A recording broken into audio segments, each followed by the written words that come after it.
Lumaki akong insecure dahil binubully ako sa school. I often get criticized na lampa kasi I'm the only guy that doesn't play sports po sa classroom namin.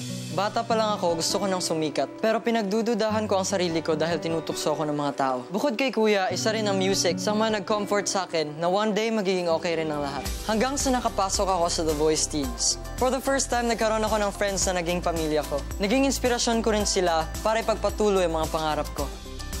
What have we chosen for this week? Song for You po, by Donny Hathaway.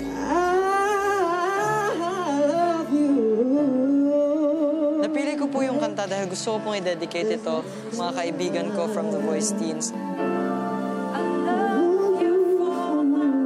You're the one in the center of the song. Hindi pwedeng yung banda yung nagli-lead sa'yo.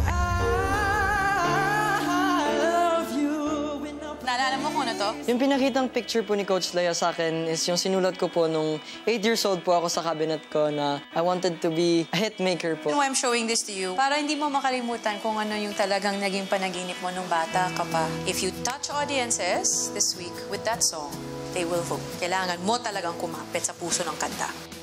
Na-remember ko po how badly I wanted to get in this competition.